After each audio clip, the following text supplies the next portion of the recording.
Sometimes I'm craving chili and sometimes I'm craving stew. It occurred to me that I could just make a chicken chili stew and satisfy both, and it starts with thighs. I like chicken thighs because they're a lot more flavorful than breasts and much cheaper. Season the chicken thighs generously with salt and pepper. I have 3.5 pounds of chicken thighs here. That's about 8 to 10 thighs depending on the size. I think we're ready to start cooking. Have a pan preheating over medium-high. This is a 6-quart enamel cast iron, which is great for something like this. You want that nice and hot. And then to that, about 2 teaspoons of safflower oil.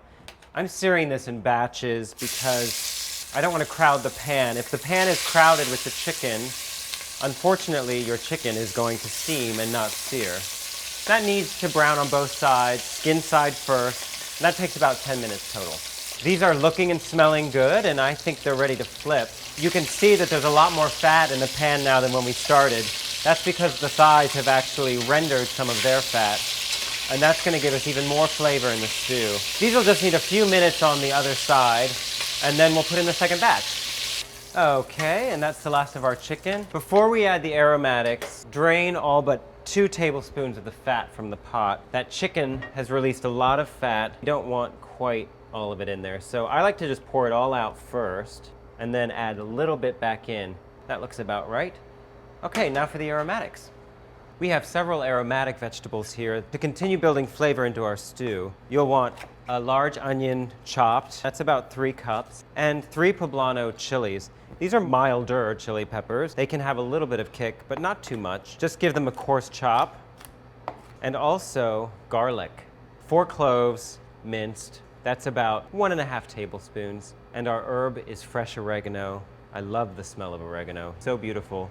Just strip the leaves right off the stalk and finely chop it. You'll want about a tablespoon of lightly packed oregano. Looks like those 2 sprigs of oregano make for almost an exact tablespoon. And then the beans. It wouldn't be a chili without beans. I like cannellini. They're big, creamy white beans. If you're using your hands, of course, make sure they're clean. And half of them I'm putting in whole. The other half, mash them into a paste. But you can make very quick work of this. And you really want this to be a totally smooth paste. Don't be afraid to really get in there. Okay, I think we're ready to continue cooking. Let's get these aromatics in the pot. Return the pot to medium heat and start by adding the onions, poblanos, and garlic. Give these an occasional stir and let them cook until the onions are softened. So that'll take about 5 minutes. The vegetables are glossy and the onions have picked up a little bit of color. So that tells me we're ready for the rest of the aromatics. The oregano that we chopped earlier, and it wouldn't be chili without chili powder. A tablespoon goes in. Stir these in and just cook them until they're fragrant. It's about 30 seconds. Any longer and the chili powder and oregano will scorch and not taste good. Okay, I'm smelling that chili powder and oregano. So the chicken goes back in. And they should fit nicely and roughly in a single layer. All right. And for the liquid, a quart of chicken broth. Use homemade if you have it. Otherwise, you can use low-sodium store-bought chicken broth. And you'll also want an equal amount of water. So that's going to be 4 cups. Oh yeah.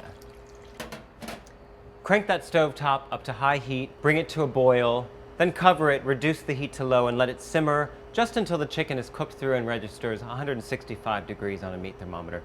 That's going to take about 8 to 10 minutes. Our chicken is fully cooked, so take those out and let them cool slightly. And then in the meantime, the beans can go in. This is smelling so wonderful. Now the mashed beans, stir those in first, and they'll essentially dissolve into the soup and help to thicken it. Give that a little bit of a stir, and you'll see before our very eyes it's starting to look more and more like a chili stew. That'll just take 1 minute to sort of break down there. And the whole beans, those can go in. And raise the heat just high enough to get a simmer again for about 10 minutes until it's thickened slightly. And in the meantime, we can shred our chicken. Just let it sit long enough so that it's cool enough to handle. I have good kitchen hands, so it's not too hot for me to start shredding right away. And usually these bones will just sort of pop right out. And just shred it into bite-sized pieces. This is looking close as well. Starting to thicken up nicely. I think it needs maybe 1 or 2 more minutes before we put the chicken back in. Let's check that pot one more time. Okay, that's looking nice and thick now. We can put the chicken back in. And again, any accumulated juices in that bowl, get those back in there too. That's all flavor. And because everything's fully cooked at this point, we really just want the chicken to be warmed through again, and then we're ready to serve it. How beautiful is this chicken chili stew? To serve it, ladle some into a bowl and then finish it off with a little lime juice and cilantro. You could serve this with tortilla chips, with cornbread, fresh tortillas, nice and warm. And just for presentation, squeeze of fresh lime juice and lots of fresh cilantro for me. I love cilantro. I have to try this right away. It looks and smells so delicious. Rich, wonderful flavor. Do make this chicken chili stew for your next gathering. No one will be disappointed, I promise.